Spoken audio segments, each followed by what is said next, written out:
जी हाँ दोस्तों, आपने सही सुना। एमपी में कैंसिल हो सकती है शिक्षक पात्रता परीक्षा। पीईबी ने रोका रिजल्ट, 10 लाख बेरोजगारों का भविष्य दांव पर। जी हाँ दोस्तों, जैसे कि बहुत बड़ी खबर है ये एमपी के लिए कि एमपी में जो पात्रता परीक्षा होती है शिक्षकों की, वह जो उसका परीक्षा परिणाम है काफ़ी समय से रोक दिया गया है। और बहुत ही बुरी खबर है। जो लोगों ने इसका पेपर दिया हुआ था पीईबी का, जो शिक्षक पात्रता परीक्षा थी, उसका जो पेपर लीक हो गया था, जो अंतिम पेपर था वह लीक हो गया था। उसके बाद से ये कयास लगाए जा रहे थे कि जो एमपी की जो शिक्षक पात्रता परीक्षा है, इसको जो है टाला जा सकता है या फिर इसे रद्द किया जा सकता है। तो रद्द करने के बाद जो है पीईबी के सामने बड़ी समस्या खड़ी हो सकती है। दोस्तों, मध्य प्रदेश में प्राथमिक शिक्षक पात्रता परीक्षा जो है वर्ग 3 की रद्द हो सकती है, क्योंकि परीक्षा से संबंधित जो दस्तावेज थे, जो आखिरी पेपर था, उसका स्क्रीनशॉट जो था वो जो वायरल हो गया था, जिस कारण से पीईबी पर सवाल उठने लगे थे कि ये पेपर जो है इसमें भी जो है धांधली की गई है और कई प्रकार से इसमें फ्रॉड हुआ है, ताकि इसमें कई लोगों को जो है बेनिफिट मिल सके।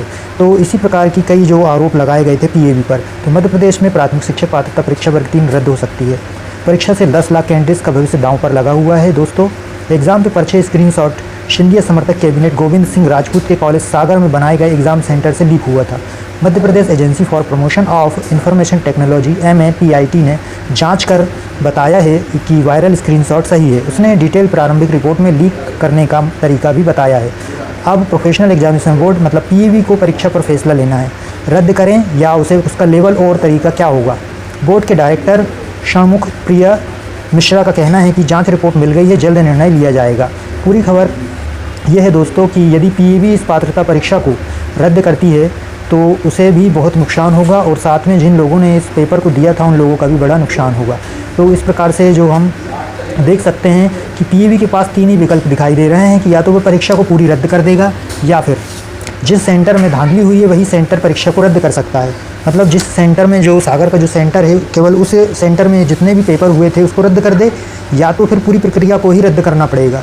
तो तीसरा विकल्प उसके पास ये है कि 25 मार्च तक पर्चा वायरल हुआ, सिर्फ उसी दिन का परीक्षा जो है परिणाम जो आना था उसको रद्द कर सकता है, बाकी की जो परिणाम थे उसको रद्द नहीं कर सकता। तो दोस्तों, जिस प्रकार जो धांधली हुई है पीईबी में, तो उसका जो रिजल्ट है 45 दिन में आना था, परंतु 60 दिन से ज़्यादा हो गए हैं। लोग कयास लगाए बैठे हैं कि अब रिजल्ट आएगा, लेकिन रिजल्ट अभी तक जो है नहीं आया है। 25 मार्च को वर्ग 3 परीक्षा पात्रता का आखिरी पेपर था। इसी पेपर का स्क्रीनशॉट जो वायरल हुआ था। पेपर लीक होने के आरोप पर जांच MAPIT Madhya Pradesh agency for promotion of information technology को दी गई थी। रिपोर्ट में ये भी बताया गया है कि वायरल स्क्रीनशॉट परीक्षा सेंटर से बाहर का है, लेकिन प्रश्न पत्र असली था। यानी परीक्षा के सिस्टम में सेंधमारी तो हुई है, क्योंकि प्रश्न पत्र जो होता है वो असली था। जांच रिपोर्ट में परीक्षार्थी, परीक्षा केंद्र और परीक्षा एजेंसी और इन्वेजिलेटर की भूमिका पर भी सवाल उठे हैं, क्योंकि जो पेपर लीक हुआ है तो उस पर इन सभी एजेंसियों पर भी सवाल उठना जो है लाजमी था। और परीक्षा एजेंसी जो होती है, इन्विजिलेटर होते हैं जो वहाँ पर जो पेपर की जिनके ऊपर जिम्मेदारी होती है, तो उनके ऊपर भी सवाल उठना तय हो गया है। ये भी कहा गया है कि धांधली संगठित गिरोह ने अंजाम दी है। मतलब एक गिरोह है जो इस पूरी प्रक्रिया को अंजाम दिया है। इस रिपोर्ट के बाद ना एग्ज़ाम पर फैसला हुआ है, ना ही रिजल्ट जारी हो पा रहा है। परीक्षा नियम पुस्तिका के हिसाब से जो रिजल्ट 45 दिन में आना था, इसे 60 दिन से भी ज़्यादा हो गए हैं। तो फैसला चाहे कुछ भी हो, लेकिन सवाल तो उठेंगे। तो सवाल दोस्तों, पहला सवाल तो ये होता है कि पूरी परीक्षा रद्द की तो परीक्षा एजेंसी के खर्च पर ही नए सिरे से पेपर होंगे। इस पेपर में अच्छा स्कोर लाने वाले छात्रों का गुस्सा पनपेगा। मतलब जिन्होंने बहुत कड़ी मेहनत करके इस पेपर को दिया था, और उन्हें के जो क्योंकि नंबर जो थे कंप्यूटर पर दिखाई देते हैं दोस्तों, तो उन्हें मालूम था कि हमारे जो नंबर हैं बहुत अच्छे आए हुए हैं, और उन्हें पूरा यकीन था कि उन नंबरों के आधार पर उनका सिलेक्शन होना तय है। तो उनका भी गुस्सा जो है पीईबी को झेलना पड़ेगा।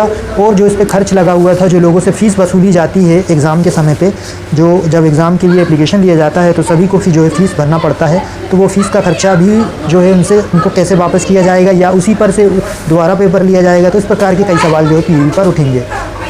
सिर्फ उसी सेंटर की परीक्षा रद्द की तो सवाल उठेगा कि जब यह सेंधमारी हुई तो अन्य सेंटर भी गड़बड़ी कर सकते हैं। मतलब कि यदि एक सेंटर पर गड़बड़ी हुई है दोस्तों, तो क्या अन्य सेंटरों पर भी गड़बड़ी नहीं हो सकती? हो सकती है, बिल्कुल हो सकती है। तो ये सवाल जो है पीईबी पर भी उठेंगे, तो इससे भी ये जो है रोका नहीं जा सकता।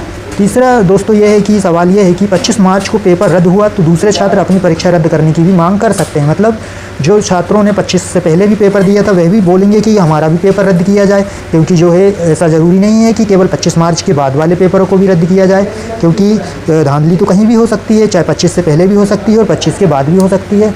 तो दोस्तों, ये खबर बड़ी खबर है मध्य प्रदेश की। कई जो रोल नंबर थे एमपीईटी की रिपोर्ट में धांधली उजागर हुई। उसके बाद जो रोल नंबर प्रदर्शित हुआ था 23165920 परीक्षा पास होने के लिए गलत तरीका अपनाया था। ये परीक्षार्थी का रोल नंबर है दोस्तों। जिस स्क्रीनशॉट जो वायरल हुआ था उसका रोल नंबर जो है, एक बार फिर आपको दोहराता हूँ मैं, 23165920 परीक्षा पास होने के लिए गलत तरीका अपनाया गया था। इसमें इन्विजिलेटर ने 25 मार्च को परीक्षा के दिन इन्विजिलेटर ने सिस्टम को रिमोट एक्सेस देने में मदद की थी। मतलब कहीं ना कहीं इन्विजिलेटर भी संदेह के घेरे में आते हैं।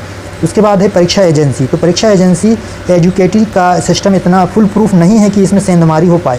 एप्लीकेशन के सिक्योरिटी फायरवॉल का एक्सेस एग्ज़ाम सेंटर को भी मिला हुआ था।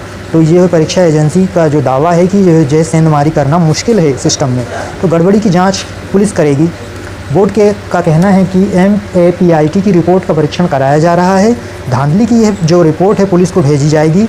फिर पुलिस जो है इस पर नए सिरे से जो मामले को दर्ज करेगी और इसकी जांच करेगी। इसी आधार पर इसमें अलग अलग आरोपियों के नाम तय होंगे। पुलिस इस बात की भी जांच करेगी कि सागर के अलावा प्रदेश के किन किन सेंटरों पर परीक्षा में गड़बड़ी हुई है। मतलब दोस्तों कि अब जो काम है इसके आगे काम है जो पुलिस को सौंप दिया जाएगा। MAPIT की रिपोर्ट के आधार पर पुलिस इससे आगे की जानकारी जो है एकत्रित करेगी और कार्रवाई करेगी। पहले भी रद्द हुए हैं एग्ज़ाम। इससे पहले भी जो है MPEV के कई एग्ज़ाम रद्द हो चुके हैं, जिसमें कृषि विस्तार अधिकारी, उसके बाद नर्सिंग का पेपर एक रद्द हुआ था दोस्तों। नर्सिंग के पेपर को फिर से कराया गया था। स्टाफ नर्स का जो पेपर था वो उसमें भी गड़बड़ी की पाई गई थी। MPCDC की रिपोर्ट के आधार पर भी जो परीक्षाएं रद्द कर दी गई थी। उसी प्रकार से वर्ग 3 का रिजल्ट भी आना अभी जो है निश्चित समय पर नहीं लग रहा कि आएगा। इसी प्रकार से जो दोस्तों अगर आपको कोई जानकारी और चाहिए हो या इससे संबंधित कोई जानकारी आपको चाहिए हो तो आप इस पर कमेंट कर सकते हैं दोस्तों। और यदि आपको ये जानकारी अच्छी लगे या इस प्रकार की जानकारी आपको चाहिए तो आप मेरे जो चैनल है उसको सब्सक्राइब कर सकते हैं दोस्तों। और आप इसे लाइक करके या इस जानकारी को अन्य लोगों को भी शेयर कर सकते हैं। नमस्कार दोस्तों, जय हिंद, जय भारत।